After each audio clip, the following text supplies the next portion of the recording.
उसके ऊपर 6 कत्ल का इल्जाम था। ये 6 के 6 कत्ल उसने एक साथ किए थे। कत्ल अपने बड़े भाई, भाभी और उनके 4 बच्चों के।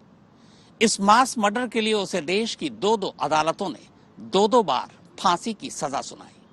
इसके बाद उसका मुकदमा देश की सबसे बड़ी अदालत में पहुंचता है। सुप्रीम कोर्ट में इस केस की सुनवाई के लिए 3 जजों की बेंच बैठती है और फिर इस केस की सुनवाई के दौरान सुप्रीम कोर्ट की नजर 4 ऐसी चीजों पर पड़ती है कि पूरा केस ही पलट जाता है।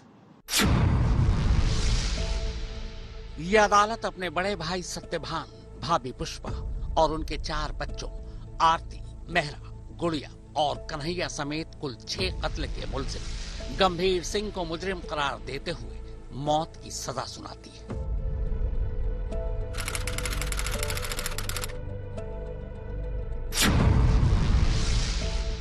यह अदालत निचली अदालत के फैसले को बरकरार रखते हुए अपने बड़े भाई सत्यभान, भाभी पुष्पा और उनके 4 बच्चों आरती, मेहरा, गुड़िया और कन्हैया समेत कुल 6 कत्ल के मुजरिम गंभीर सिंह को फांसी की सजा सुनाती है।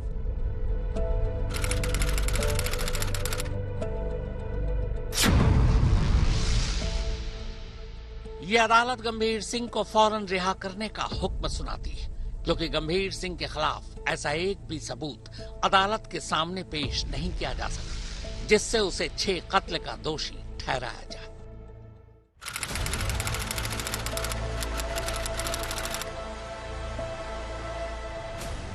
करीब 12 लंबे सालों तक इसी जेल की 4 दीवारी के पीछे कैद गंभीर सिंह बुधवार को कुछ इस अंदाज में जेल से रिहा होता है।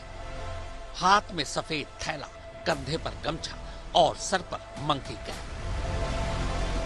बाहर आते ही गंभीर सिंह अपने हाथों का लिखा एक खत भी दिखाता है। यह खत असल में पुलिस के नाम है। इस खत के जरिए वो जेल से बाहर आने के बाद अपनी सुरक्षा की मांग कर रहा है। उसे डर है कि उसे मार डाला जाएगा, इसीलिए वो सुरक्षा चाहता है। अमूमन लंबे वक्त से जेल में बंद जब भी कोई कैदी बाहर आता है तो कोई ना कोई उसे लेने जरूर आता है। फिर यहाँ तो गंभीर पर 1-2 नहीं बल्कि एक ही रात में 6-6 कत्ल करने का इल्जाम था।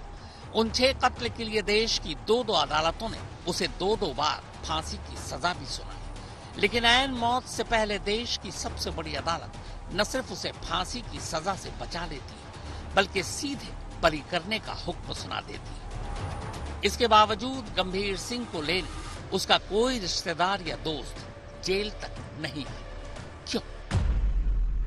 तो इस क्यों का जवाब दूं उससे पहले सुप्रीम कोर्ट के फैसले और इस केस को बारीकी से जानना बेहद जरूरी है। जरूरी इसलिए है क्योंकि इस फैसले के जरिए आपको पता चलेगा कि 6-6 कत्ल के मामले की तफ्तीश को भी कैसे हमारी पुलिस मजाक बनाकर रख देती है। तो सबसे पहले तो कत्ल के केस को समझ लीजिए।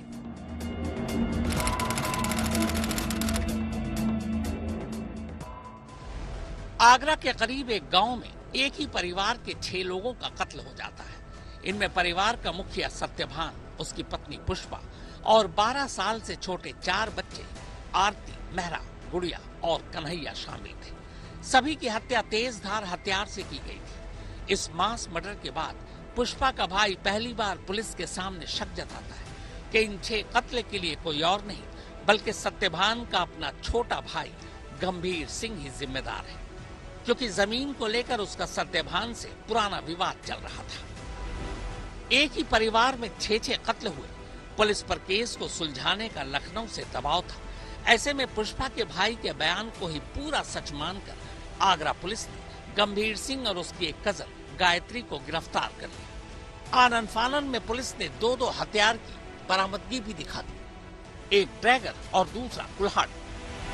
फिर गंभीर सिंह और गायत्री से उनके जुर्म का कबूलनामा भी करवा लिया। इसके बाद चार्जशीट दाखिल हुई और आगरा के इसी सेशन कोर्ट में ट्रायल शुरू हो गया। पूरे 5 साल बाद सेशन कोर्ट ने सबूतों के अभाव में गायत्री को तो बरी कर दिया, मगर गंभीर सिंह को मुजरिम करार देते हुए मौत की सजा सुना दी। हालांकि गंभीर सिंह लगातार खुद को बेगुनाह बताता रहा। इस फैसले को बाद में उसने इलाहाबाद हाई कोर्ट में चुनौती दी, मगर 2 साल के अंदर इलाहाबाद हाई कोर्ट ने भी निचली अदालत के फैसले को ही सही माना और गंभीर सिंह की मौत की सजा बरकरार रखी। सरकार ने बरी किया है तो कोई ना कोई मैटर ही होगा।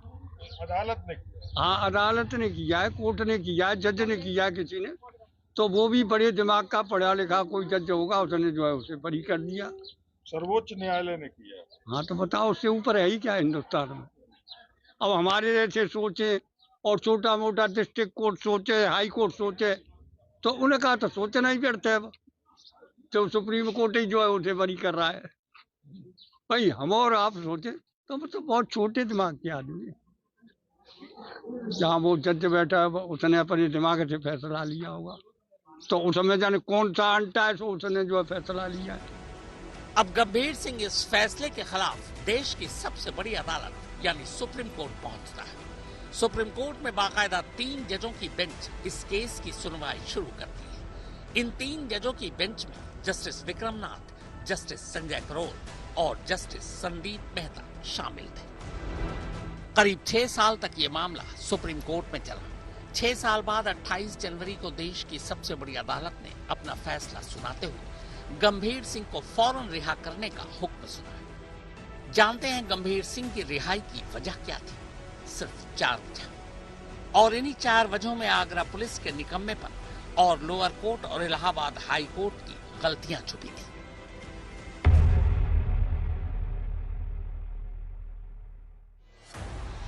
जुर्म और कानून की दुनिया में किसी भी कत्ल को साबित करने के लिए सबसे जरूरी होता है मकसद।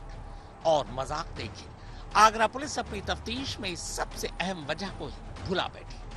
पुलिस ने कोर्ट में कत्ल के मकसद की जो कहानी सुनाई थी वो ये थी कि गंभीर सिंह का अपने बड़े भाई सत्यभान से जमीन को लेकर विवाद था। कहानी ये थी कि 2010 में सत्यभान और गंभीर सिंह की मां का भी कत्ल हुआ था। इस कत्ल के लिए तब पुलिस ने दोनों भाई को गिरफ्तार कर जेल भेज दिया, मगर तब भी केस इतना कमजोर था कि बड़ा भाई सत्यभान जमानत पर फौरन बाहर आ गया। अब बारी गंभीर सिंह के बाहर आने की थी। पुलिस की कहानी के मुताबिक जमानत के लिए गंभीर ने बड़े भाई से जमीन का एक टुकड़ा बेचने को कहा। सत्यभान ने वो जमीन अपनी पत्नी पुष्पा को बेच दी। इससे गंभीर नाराज हो गया और इसी वजह से उसने सभी को मार डाला।